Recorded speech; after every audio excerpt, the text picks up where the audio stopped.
Oh, this is Sherry with Creating Cards with Sherry. I'm so glad that you have joined me today for my Simple Sunday video.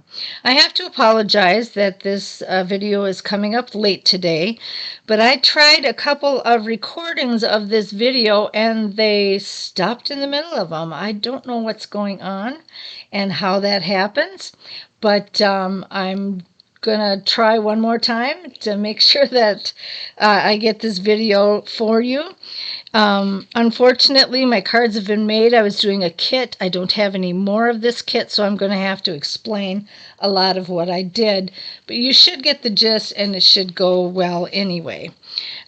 Just before I do that, though, I wanted to let you know that the next kit is our July Paper Pumpkin Kit called Fun in the Sun, and it looks like it's going to be very colorful with a beach theme to it. I'm excited about that. I can't wait. I love summer and I love the bright colors. So it's going to be, my kind of kit. This is our June one. It's called Welcome In, and it's based off of our Welcome In suite. And so I'm going to walk through how these cards were made.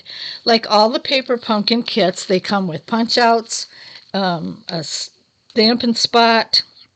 This is Night of Navy. It comes with your adhesives, and this time we used tear and tape. And these dimensionals are actually strips.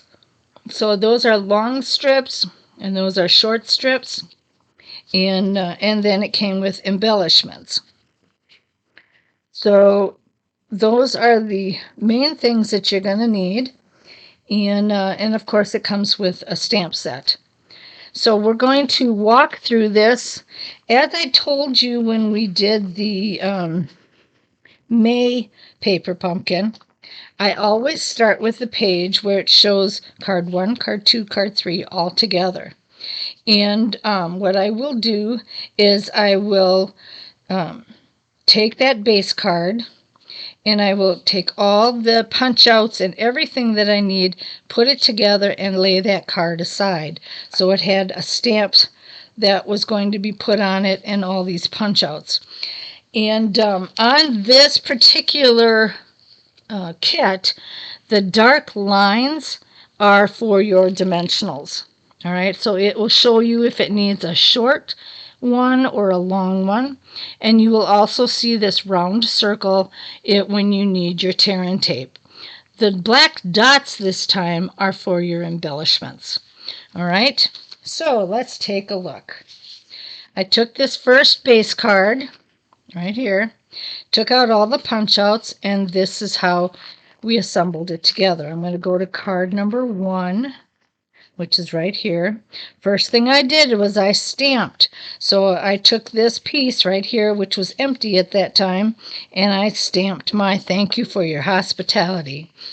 Then, as it shows, the next step is to put the tear and tape on the back of this banner and to put those dimensionals on this cutout. So I had 2 short ones and 2 long ones.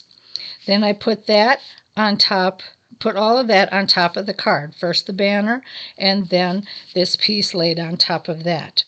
Then I took the vase that was one of the punch outs, and I put a small dimensional with that, and I placed the vase where it belonged. After that, I just added the embellishments, and there you go. You had your first card. Very simple. All right. Card number 2. Again, I started out by grabbing the base card and all the materials that I needed, and then I went at it. And this one, you took it was a clear vase. Let me see if I can find one here. One like this where there's nothing on it, okay? And I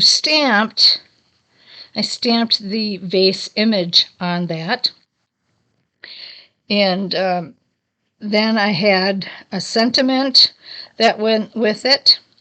I also had this strip that was added to this piece. So what I did is first I stamped, of course.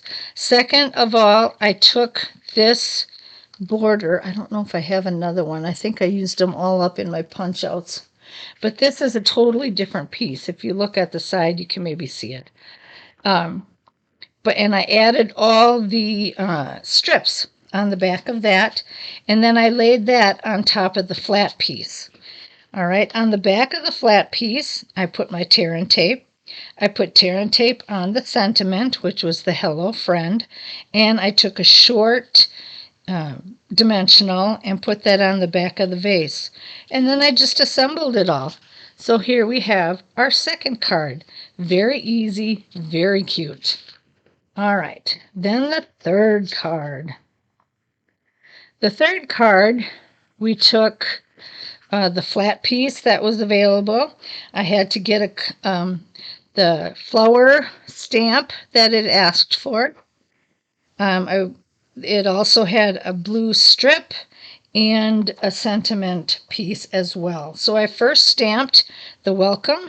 I also took the empty vase that it asked for, another one of those clear ones, and I stamped the leaves on top of that to give it the color that it needed. I also took the punch outs that it required. One was a finished vase and one was a tall vertical vase. All right, and then I just followed the directions again. I put the tear and tape where it asked for tear and tape. I put the dimensional strips where it asked for it. And then I assembled it all and added my embellishments. And there's the third card. Again, it was very simple, very easy, and really a cute card. All right, I apologize again that it was only something that I could talk through today. I really have no idea what's been going on. We lost our internet yesterday and had to, we don't know if something's been going on with the weather or what's happening, but it's been crazy. And I wish I could have actually put the display together for you, but today it was a talk through. Tuesday is where I normally do my Tickle Tuesday video, but it's also July 4th, and I will be spending the day with my family, so I will not be giving a Tickle Tuesday video this week. I trust you will have a fantastic time with your family and friends, and I pray that you all be safe in your travels and in your activities, and you'll have a great week. So I will see you next Sunday for the next Simple Sunday. All right, if you want to purchase the July paper pumpkin kit, you will need to go to my shop, creatingcardswithsherry.stampinup.net, and you will click on the icon, go to the menu bar, look for the icon that says kits. You'll click on that, and then you will look for what says Paper Pumpkin Kit. And you'll click on that, and it will take you to the Paper Pumpkin website, and you can order yours there. So have a fantastic holiday. I will see you next Sunday, and God bless. Bye-bye.